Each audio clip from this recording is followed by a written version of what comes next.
mais aussi de l'hypertension artérielle. Ce qui tue le plus dans le monde actuellement, excusez-moi, le temps que je trouve comment faire défiler les diapos, ce qui tue le plus dans le monde actuellement, c'est les maladies cardiovasculaires suivies par les cancers. Je ne sais pas comment on avance. Le plus dans le monde, comme je vous disais, c'est d'abord les maladies cardiovasculaires, puis les cancers en second lieu. D'où l'intérêt de la prévention et d'où l'intérêt donc de ces initiatives très louables de nos autorités de santé qui nous permettent de parler de prévention cardiovasculaire, entre autres. Je vous dirais que l'hypertension artérielle est appelée le tueur silencieux. L'OMS estime que près de 20% des décès annuels sont liés à l'hypertension artérielle directement ou de façon indirecte par des dégâts sur d'autres organes qui vont par la suite induire la mort. D'où l'intérêt de bien connaître et de bien comprendre cette hypertension artérielle pour pouvoir réduire cette mortalité cardiaque. Les organes cibles de l'hypertension artérielle, un hypertendu, cette HTA, va vous nuire essentiellement à votre cœur, à votre cerveau, à vos yeux, à vos reins et à vos différentes artères. Ensuite, statistiquement, on a des études qui ont prouvé que chez un hypertendu, plus les chiffres de la tension artérielle augmentent, plus le risque des événements cardiovasculaires augmente.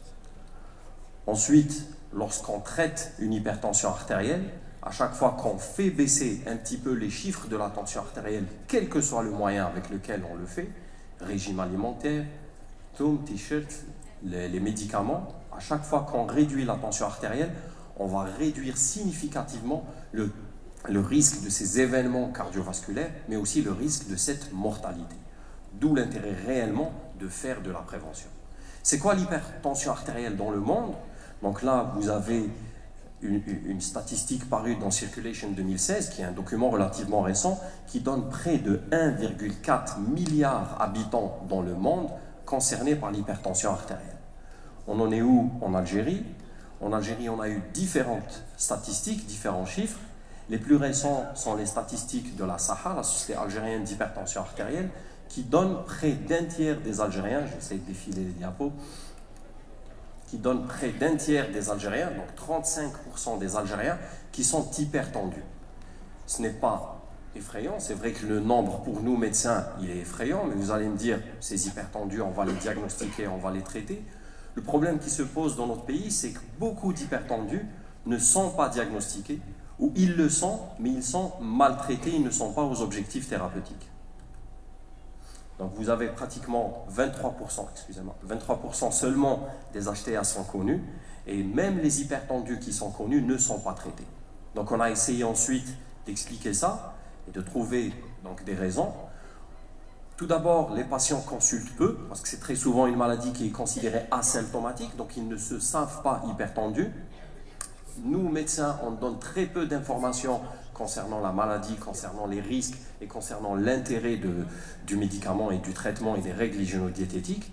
Ensuite, parfois les médicaments sont compliqués, parfois ils font des effets secondaires. Et donc si on n'a pas expliqué aux patients l'intérêt de prendre ce traitement et de faire ce régime pour réduire sa tension artérielle, pour réduire le risque de sa mortalité, on aboutit aux chiffres que je vous ai montrés. Donc d'où la nécessité de mieux comprendre l'hypertension artérielle et de mieux la traiter. Hypertension artérielle, donc vous voyez en 2020, il y a une ligne rouge, on parle du chiffre 140-90. À chaque fois qu'on dépasse ce chiffre, on est considéré hypertendu. Comment on fait pour chercher l'hypertension artérielle?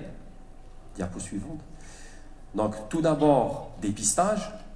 Avant, on disait qui doit se faire dépister, c'est celui qui aura des symptômes. Actuellement, on dit à partir de 45 ans, il faut aller prendre sa tension artérielle. Comment on le fait? Soit au cabinet, donc comme vous le voyez sur la diapo précédente, donc on fait une mesure par le médecin, donc une mesure au cabinet. En général, pour retenir le diagnostic, il nous faut 2 à 3 mesures validées par le médecin, soit par des techniques d'automesure, comme vous pouvez le voir ici. Le patient peut avoir son propre tensiomètre, faire les mesures à la maison. En général, on conseille de faire pendant 3 jours successifs.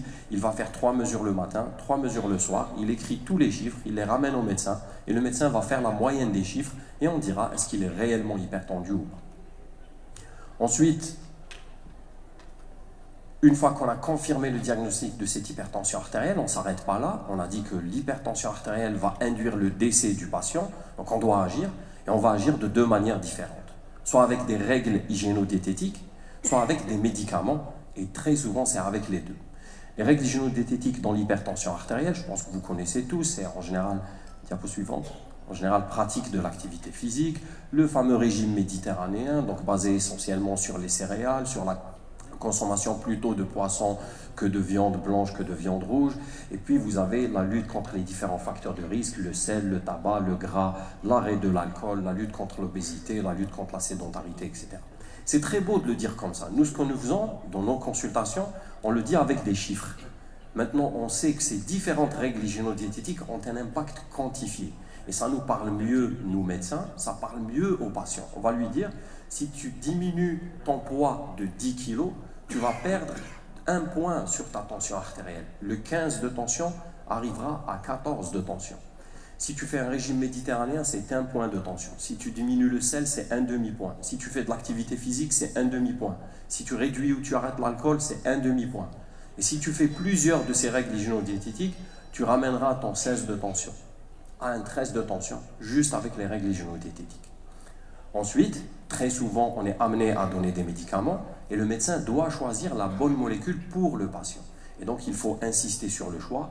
Là, il y a différentes recommandations. Les sociétés savantes nous proposent différents schémas. Je ne vais pas vous détailler les schémas. Vous voyez que c'est hyper complexe. Mais dans tous les cas, moi, quand je forme mes confrères médecins généralistes pour la prise en charge de l'hypertension artérielle, je leur parle plutôt de ça. Diapo suivante.